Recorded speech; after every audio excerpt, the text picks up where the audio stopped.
It's my favourite time of the year. It's a month before Christmas where I start making all of my hampers. I usually do this all the time, but what's the point of doing it when you can't actually film and show people about it? And the only people that actually find out, obviously, are the people that are receiving the gifts. So I've actually got all of the start of the Christmas hampers all laid out. I've actually gone to Home Bargains this time. I'll sit down. I've gone to Home Bargains this time to get the trays because I needed something pretty solid for the base, and for £1.99 a tray I'm finding it's much cheaper than getting a wicker basket.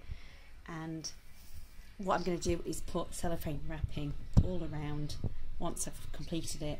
You won't see these lid tops because I'll be covering those up with spotted fabric, which is quite likely some spare from my patchwork quilt. So far we have the £1.99 Home Bargains Christmassy tray with 2 kissing birds. There is a like a foraging jam that I did. In September I collected quite a lot of elderberries. It was elderberries, I think, and blackberries. So that is elderberry and blackberry jam.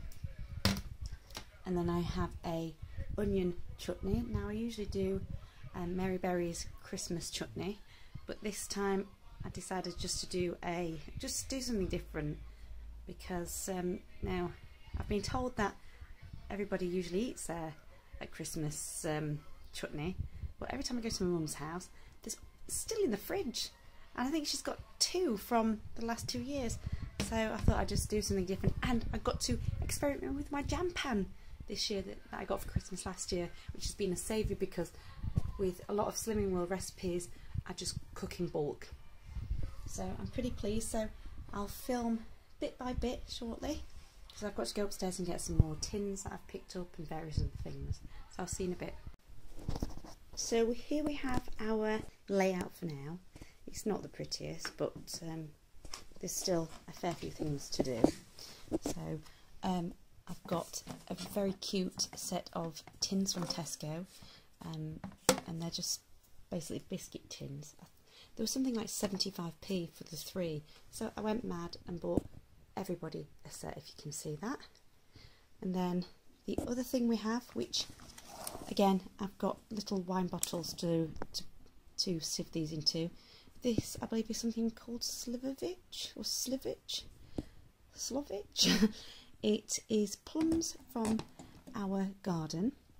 We didn't even know about the plum tree because we just moved into the house, and it is full of brandy and rum. So I actually got that recipe off somebody on YouTube, and then you put quite a bit of sugar in as well, and you just give it a shake once a week. So that's been in there since probably about September, so it's just been hiding, hence a bit of a dust. So I can't wait to see what that's like, and what I'm going to do is actually going to make a trifle out, or possibly a jam out of the plums. So I'm going to look forward to that. So it won't be in this ugly jar. And then I'm just laying everything out at the minute just so I can plan to see what I need to fill in these tubs, things like that. So then I have these jars. In fact, only 2 of the families have got the jars.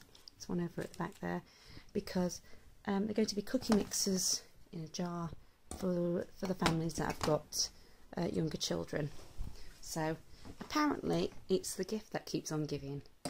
So I thought that was a cool idea. And then I think for these I have a lot of cherries to use up. So I think I'm going to do something like a chocolate cherry tiffin. I know that the chocolate biscuit tiffins go well every year, and I'm probably going to do cinder toffee in one of them because I've got so much sugar, and what's the other thing, and possibly fudge because I've got a lot of glucose. But I think they're so cute and not glossy either. I think it's quite a I wouldn't say posh, but a more sophisticated matte finish. And last but not least, I've been making Christmas cakes since September and feeding them all. So everybody's going to get a wedge of the Christmas cake once I've put marzipan and iced it. I just love the look of the elderberry and blackberry jam in the sun. So I have a huge variety of jars, but that's because I asked my local dog training group if they could save any jam jars if they'd finished using them, and luckily somebody worked in a kitchen and managed to get me absolutely loads each week, so I was so pleased. Unfortunately the birds will be covered up, so that'll be a nice surprise when it's all unwrapped, but don't forget the whole presentation will be a massive cellophane wrapping over the top with a bow. So I've just gone through all of the recipes that I could potentially do for my Christmas hamper, and I've decided to do a Christmas muffin mix in a jar because I've already got the 1 litre IKEA Kilner style jars, and I did do the recipe last year and it was brilliant because I did that many Christmas cakes, and any leftover ingredients like all the spices and the mixed dried fruit, things like that, went perfectly with this recipe. So I didn't have to go out and buy much, and it's perfect again this year, so I can do exactly the same method. It's a BBC Good Food recipe, which I will put a link also in the down bar, but I will show you how my setup.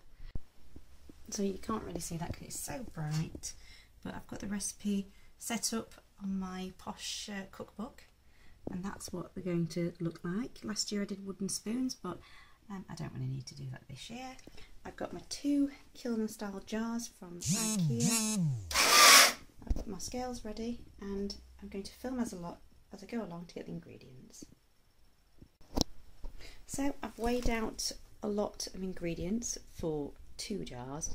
The only reason I've had to weigh them all out is because as soon as I went to my self-raising bag, I realised I needed 600 grams to make 2 lots, and this is a 500 gram bag.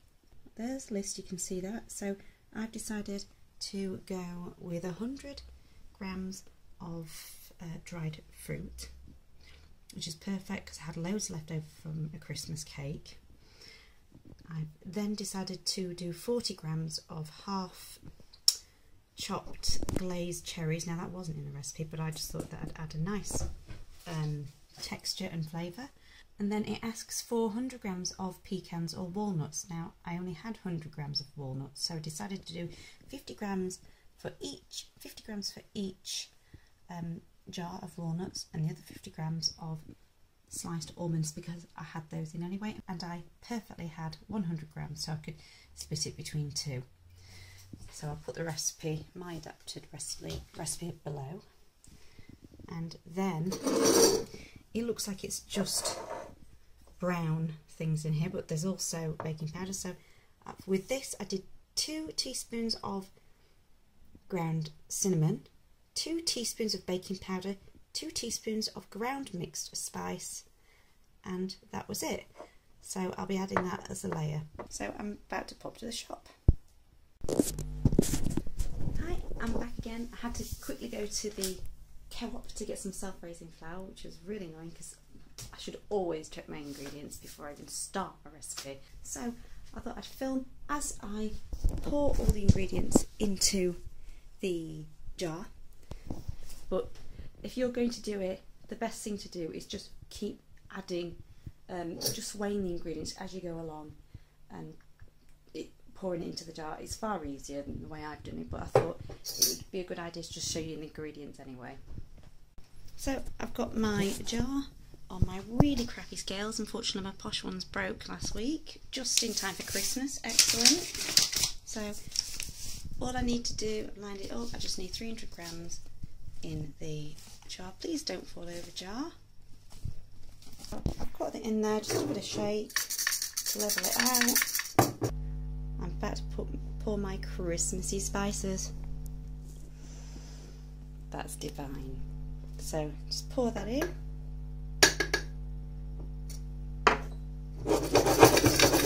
Give that a shake, and then it gets really fruity. Look at that. So I'm going to pour those all into there. So this is what it's looking like so far. It looks really, really sexy. And the very last ingredient is the muscovado light brown sugar. Now I know what you're probably thinking, how I'm going to get all of that in there. Well, this is where you need the bottom of a rolling pin, and you end up having to push it down into the jar, and then that's all you need, and probably a pretty piece of fabric on top and a bow and a label. So I'm about to put that into there. So I'm out of my very dull looking kitchen, and you probably see all the hamper stuff is all laid on my bed at the minute because there's not enough room in the kitchen. It's a tiny box thing. I've completely layered the Christmas muffin mix in a jar, and I've done 2, and there you go. It's just one of the most easy recipes that you can do, because obviously you're only doing half of it.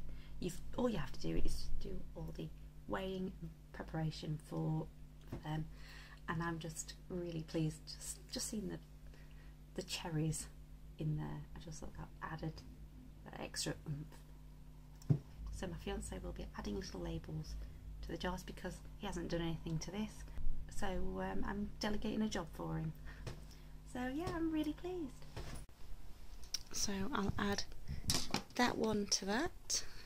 So the next thing I'm going to do is Nigella Lawson's Rocky Road, and I'll probably be filling that tub, but I'll save that for another video, and I'll put that one